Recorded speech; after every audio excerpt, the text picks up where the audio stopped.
আজকে যাচ্ছি আমার পছন্দের একটা জায়গায়। এত পছন্দের জায়গায় যাচ্ছি আর ভাবলাম তোমাদের শেয়ার করব না, তাহলে হয় কি বলো? হ্যালো এভরিওয়ান, কেমন আছো তোমরা সবাই? আশা করি সবাই খুব ভালো আছো আর আমিও ভালো আছি। আর আজকের ব্লগে তোমাদের অনেক স্বাগতম।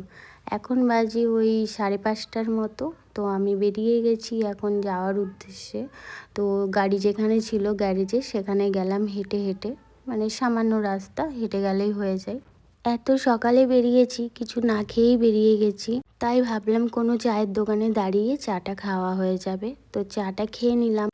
আর এইদিকে আবার এক জায়গায় দাঁড়াতে হলো গাড়িতে তেল ভরার জন্য, কারণ গাড়িতে সেরকম তেল ছিল না। অনেকটা দূর যাবো, তাই বেশি করেই তেল ভরতে হবে।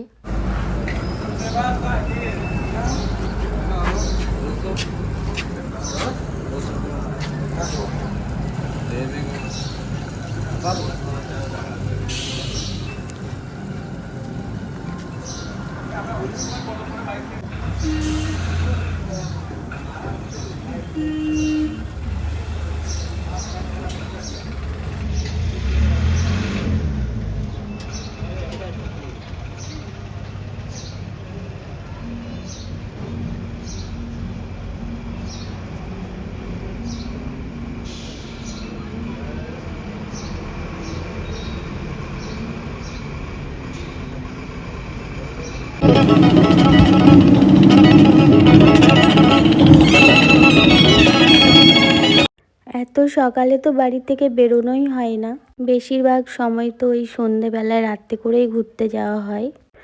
এখন ওই 7টার মতো বাজে আর হালকা হালকা দেখো রোদও দিয়েছে আর প্রচুর পরিমাণে গরম ছিল। গাড়িতে গেলে তো আমার প্রচুর পরিমাণে বমি হয়, সেই জন্য কি বলো তো, কাচগুলো খুলে দিলে আমার একটু প্রবলেমটা কম হয়, কিন্তু এত গরম ছিল তার জন্য তো জানালাটা খুলতে পারিনি আর এভাবেই যাচ্ছি। আর মাঝ রাস্তায় তো বমিও হয়েছে। এই রাস্তাটা অনেক সুন্দর ছিল, চারিদিকে গাছ ছিল আর মাঝখানে রাস্তায় এত সুন্দর ভিউটা লাগছিল। তারপরে ভাবলাম অনেকটা টাইম হয়ে গেছে আর এখানে চলে এসেছিলাম একটা দোকানে। আর দোকানের পেছনের ভিউটা দেখো কি সুন্দর না? ওই হাই করে দে।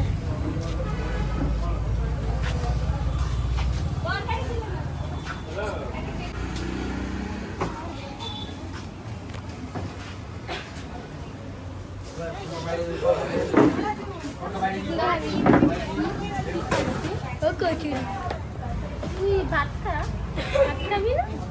না না, ভাত তো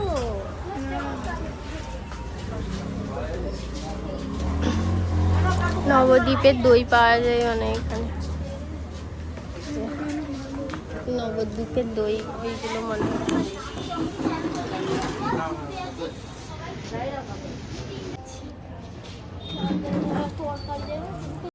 এখানে আমরা পুরি আর সবজি নিয়ে নিয়েছি খাওয়ার জন্য। আর যে দোকানটায় বসেছিলাম লোকটার ব্যবহারটা এতটাই খারাপ যে এরপরে আর জীবনেও ওই দোকানে যাব না।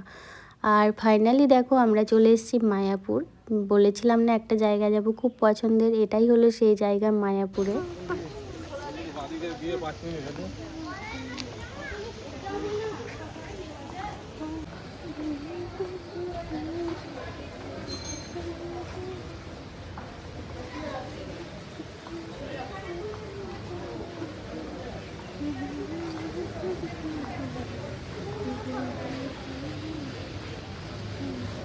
মন্দিরের ভেতরে ঢুকবো বলে আমরা সব মোবাইল ব্যাগ এগুলো জমা দিতে হয়, তো সেই জন্য যাচ্ছিলাম এখানে। আর রাস্তাটা এত গরম, আর আমরা তো এসছিও প্রচুর গরমের মধ্যে। যেদিন গেছিলাম সেদিন পয়লা বৈশাখ ছিল আর এত পরিমাণে গরম ছিল।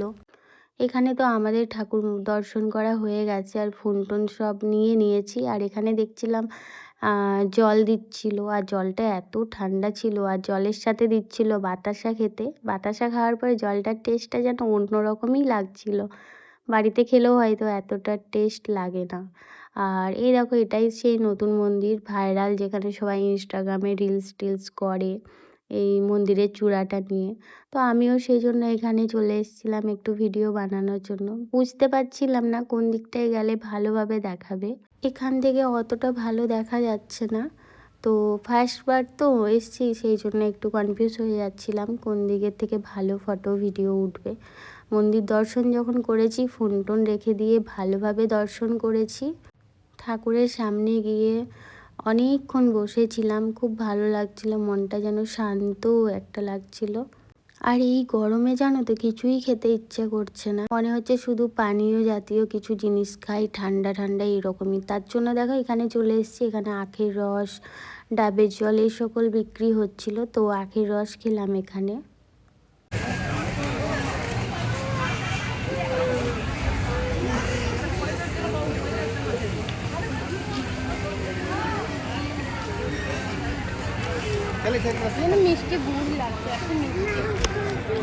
তারপর মন্দির থেকে 10 টাকা টোটো ভাড়া দিয়ে চলে এলাম আমরা গোশালাতে।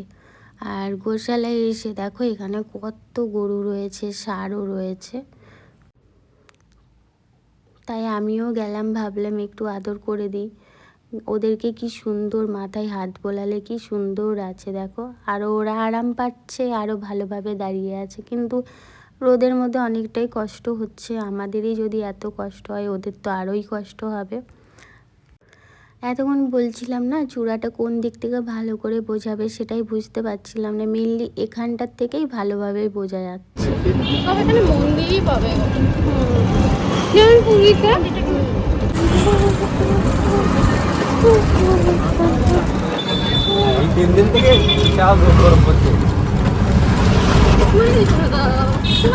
আমরা যখন নর্থ সিকিমে গেছিলাম, সিকিমের ট্যুরটাই গেছিলাম, এই যে এই পুচকেটা আমাদের সাথে গেছিলো।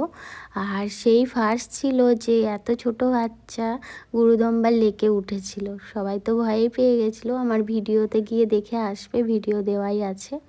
আর এখানে তো ঘুরতে ঘুরতে অনেক ছোটোখাটো বড় মন্দির এখানে প্রচুর। এখন আমরা চলে এসেছি মায়াপুর লঞ্চ ঘাট। আর এত রোদ দেখে মনে হচ্ছে যেন দুপুর 1-2 বেজে গেছে, কিন্তু মোটেও না, 11:30 বাজছে এখন।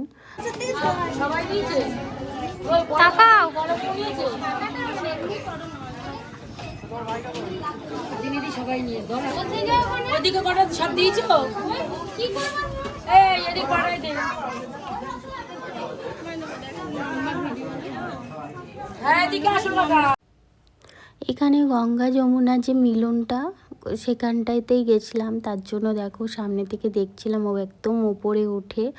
আর এখানটায় এত সুন্দর হাওয়া দিচ্ছে, মানে গরমটা বোঝাই যাচ্ছে না। আর ওই যে না মায়াপুরের নতুন মন্দিরের যে চূড়াটা, সেটা দেখা যাচ্ছিল।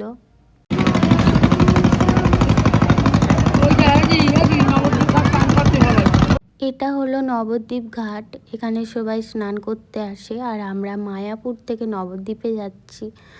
আমরা মন্দিরে কোথাও যাব না, কারণ আমাদের আজকেই ফিরতে হবে। সেই কারণে আমরা শুধু এই লঞ্চে ওঠার জন্যই এই ঘাটটা পার করেছিলাম। আবার ব্যাক করে টিকিট কেটে আবার ওই মায়াপুরে চলে গেছিলাম।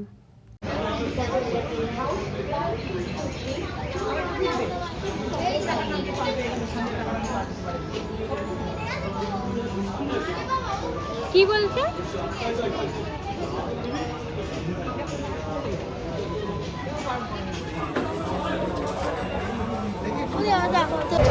এই যে ক্লিপটা আছে ইনস্টাগ্রামে, এই ভিডিওটা আমি পোস্ট করেছিলাম। আর এতটা পরিমাণে ভাইরাল হবে সত্যিই আমি বুঝতে পারিনি। আর তোমরা যারা আমার ইউটিউবে আছো, আমার ইনস্টাগ্রাম থেকে একটু ঘুরে আসতে পারো।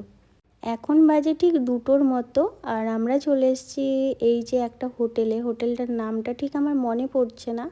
এই যে এখানে লেখা আছে, দেখেই নাও তোমরা। এখানে সবাই সবার মনের মতো খাবার অর্ডার করেছিল। আর আমি তো একটু ভাত খেতেই বেশি ভালোবাসি, সেই জন্য আমি নিয়ে নিয়েছিলাম ভাতের একটা থালি।